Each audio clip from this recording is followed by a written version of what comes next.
The Jeep Wrangler is a legend. It's also an unlikely enduring hit in the US market. That's because it is a fully off-road capable vehicle. It can do what really just a few models on the market can do, but it's also a big sales success. It's second only among Jeeps to the Grand Cherokee. Jeep's done a good job of keeping it attractive to regular users, families, etc. But unfortunately, it hasn't been redesigned since 2007 and probably won't be again until 2017. And the market goes on.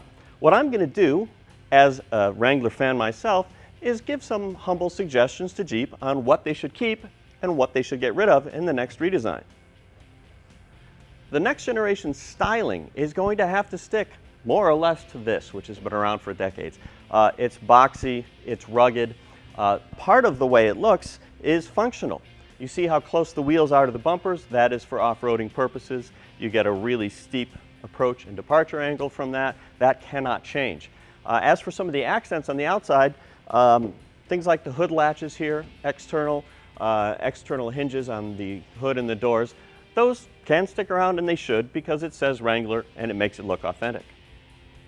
Now, speaking of the doors, most people agree the outside handles here are kind of cheap plastic. Some people also think the doors are cheap because they're very light, some would say flimsy, but that's intentional. The door is supposed to be light because it is removable. The doors can come off, you can replace them with half doors, so it does help to keep them light. Likewise, the only door check is a canvas web here, you know, just easier to deal with. Could they make the power locks quieter than this? Yes, they could. Should they? I say no. It's part of the character of the vehicle.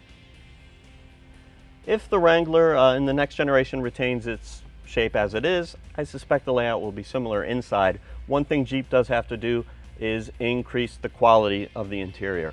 For a long time, they got away with, you know, small changes here and there and said, well, you know, it's an off-road vehicle, what do you expect?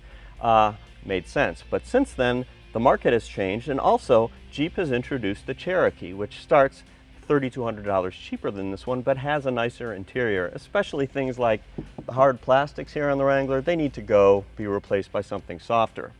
One more thing that I appreciate in the current Wrangler is the manual shift, the actual mechanical linkage to the part-time four-wheel drive system. Again, matches the character of the vehicle. I do think that Jeep should consider, perhaps as an option, a full-time system. Even if it has locking center diff, locking diffs front and back, whatever it is, it would allow the more casual driver to just drive, not have to think about it, and not know that they really have to engage and disengage the system in low traction situations, which I think some people still don't know. Hey, full-time system works for Land Rover, it can work for the Wrangler.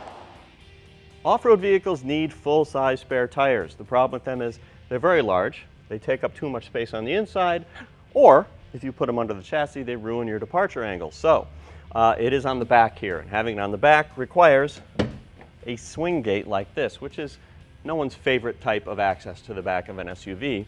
Unfortunately, it also is kind of obstructive to your rear view.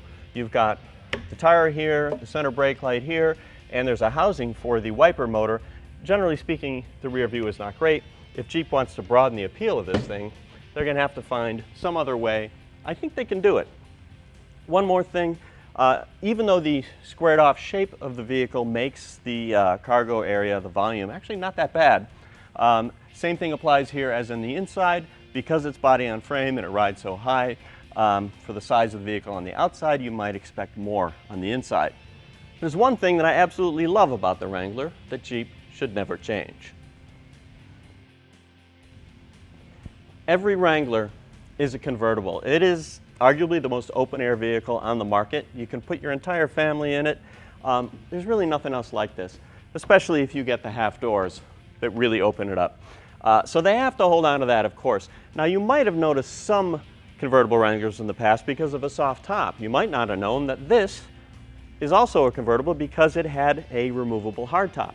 It's not actually that hard to remove. It was just 8 bolts and a couple strong enough guys to lift it and take it off. There's a bit of a problem with the hardtop, though.